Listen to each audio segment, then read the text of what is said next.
But I think we have to be careful that they still have the horses forward enough. Often we see that they're slowing down. Would you agree?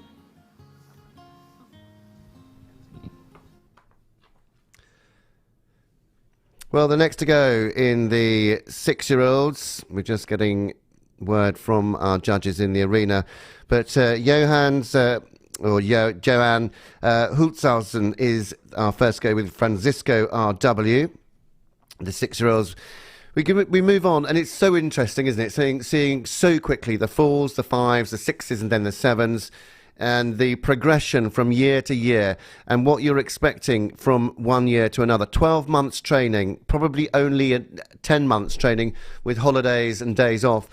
And these horses, they learn so much, they get stronger, and we take for granted just how far they've come. But if you put this into a DVD, into a video, watching the 4s, watching the 5s, watching the 6s, watching the 7s, and seeing how far they have come in 1 year is remarkable. And this is what we have to, as riders, as trainers, as coaches, and anything to do with the training of horses, is remember. And it's often a very useful thing just to step back and say, look how far we've come, actually. That's a really long way.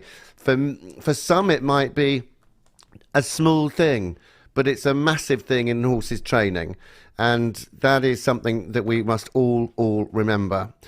So Johann Hultzhausen is our first to go with Francisco RW, Hanoverian bred 6-year-old.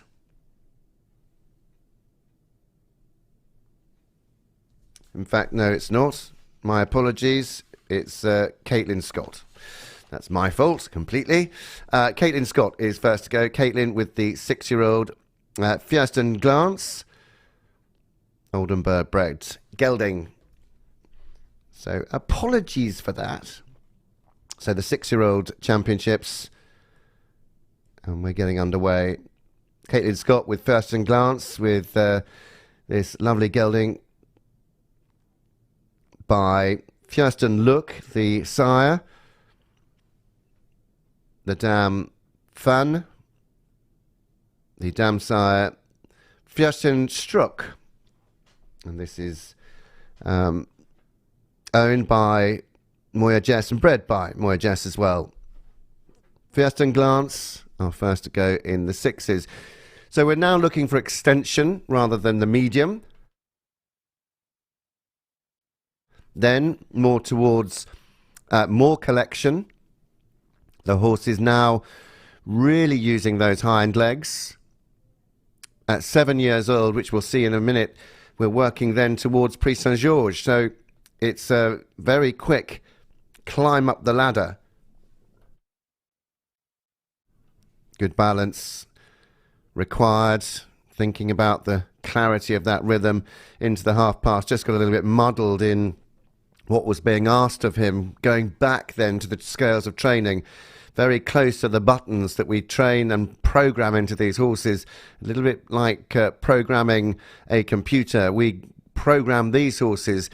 The aids are very close between half pass and canter.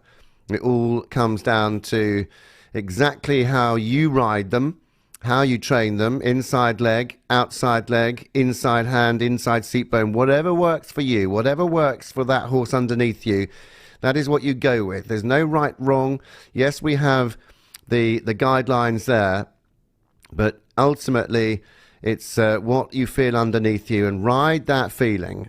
I'm a great believer when I train horses, when I train horse and rider combinations, that I always get on them and feel what is going on underneath.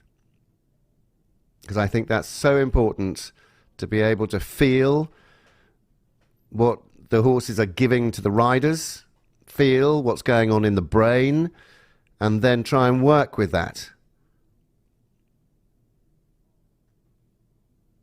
Sometimes when you ask a horse to go into canter from walk, it might not necessarily be exactly where you thought it was going to be, and you might have to reprogram that button, or make sure that that button is activated when you ask for it and only when you're asked for it, and that the horses don't get confused. We're going into the pirouettes now. making sure that, again, the horses shorten the walk, activate that hind leg, the rider, activate that hind leg, shorten the walk. I'd like to see the walk shortened for a stride more, so it's clearly obvious.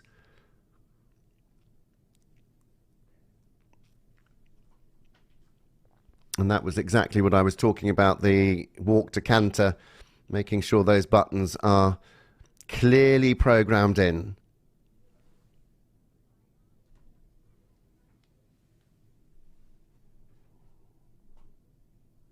Sometimes we also see a change in horses. The 4-year-olds can be very expressive, the 5-year-olds can be very expressive, and then we might see a slight lull as a 6-year-old whilst they mature. It might happen at 5, it might happen at 6, it might happen at 7. But sometimes these horses, they do have that time in their lives where they need that time to mature. And that's when we must understand them, must back off and say, okay, you're clearly at a stage now where I need to give you a bit of a break, and then we'll come back.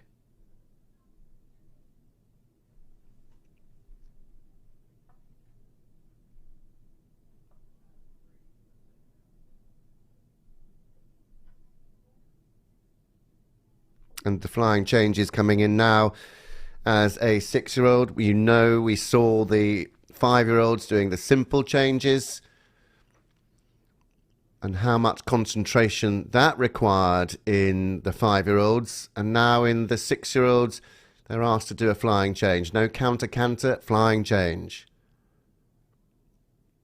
Or a small bit of counter-canter. So it's a progression. So down here, we came from the long side earlier, now the short side, wait.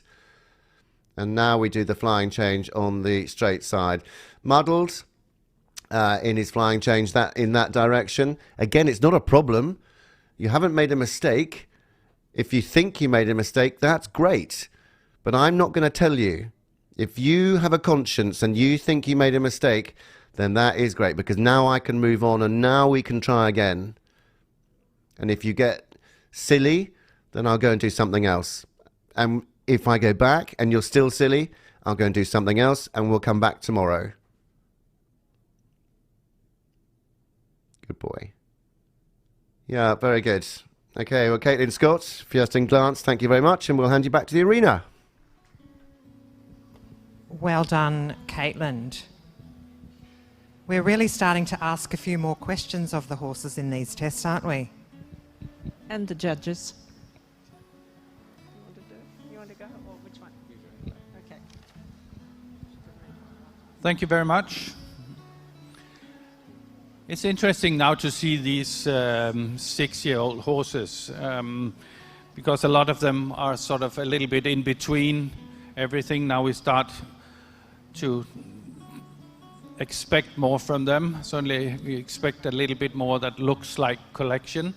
What we also saw in this horse, we saw some really nice glimpses and moments. In the trot, we ended up giving a 7.8. We thought it has this elegant, light-footed tendency. It's just in the extensions, we would like it to carry more and sort of push herself a little bit more off the ground. The walk is clear in the rhythm.